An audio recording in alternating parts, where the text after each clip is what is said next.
Има български култура. Казвам се Боян Георгиев, не съм чел становището. Може да съм го чел, защото четах някакъв материал, излезе зеленото на култура, но дали е по-становище на това, не съм сигурен.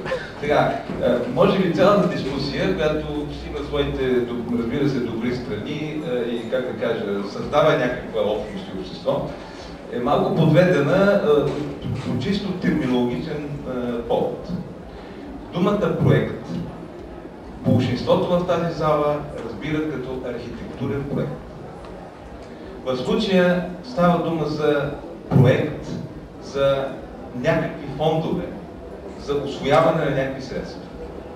И тъй като аз също така проучвам възможности, структурни фондове, различните програми на Европейския съюз по най-различни тематики, трябва да кажа, така моя скромен опит, пък и от проучванията ми, че това, че е спечелен този проект, т.е.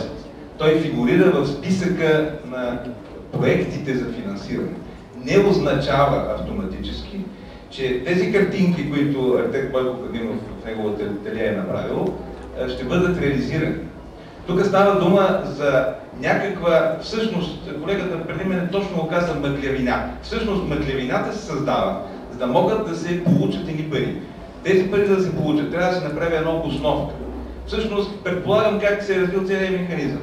Националната художествена галерия, и както тя се казва днеска, има собственост тази сграда. И те казват, тази сграда, за да можем да използваме, нас не трябват едни пари, за да може да я реконструираме, да я направим на нещо.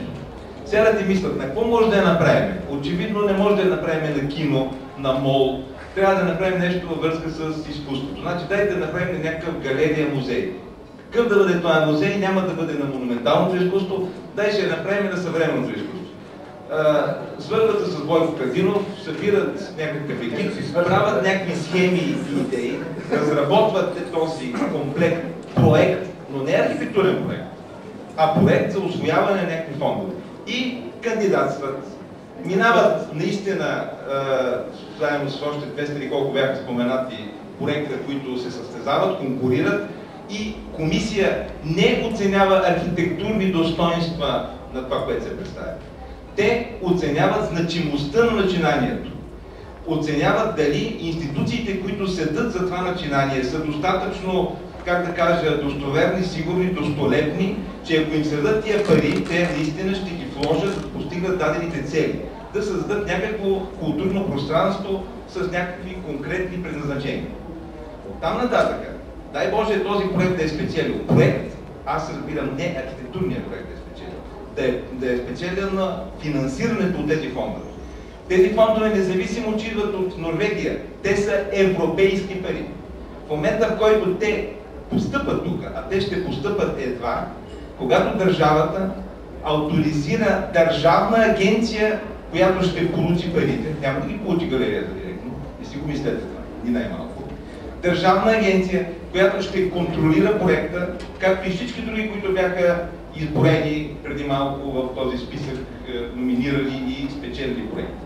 И едва тогава екипа, който е инициирал и създал проекта, ще трябва да почне да го изпълнява, но не архитектурния проект. Ако в този инвестиционен проект, да го наречем, фигурира част, че трябва да се направи архитектурно-строителен проект, ако тази част е оценена на до 15 000 лева, тя може да бъде възложена на бюрото на архитект Кадиров директно. Там нататък, ако трябва да се похарчат 20, 30, 50, 100 000 лева за архитектурно-строителен проект, това минава изцяло по закона за възлагане на обществени поръчки, а след като има и вече наредби за архитектурните конкурси, ще се почини на него. Така че аз лично нямам притеснение за това. Тоест, това го разглеждайте като една илюзорна идея, че тази сграда може да стане, да изглежда по друг начин и евентуално да природи някакъв вид музей. Ако се окаже обаче, че междувременно не е пригоден за музей в този обхват, който те са замислили, сигурно ще е някакво съвременно миниатюрно изкуство. Инсталации, както в тези галерии, тази скулптурна кината, очевидно, то нея може и да не са при нас, тя може би си има там някакви. Така че аз лично съм оптимист, в случая дискусията така създаде, наистина може би създаде и постави началото на едно общество в тази посока, но сега да мислиме, че това ще го заборим и там ще направим центъра Помпиду, това е съвсем друга дискусия. Благодаря ви.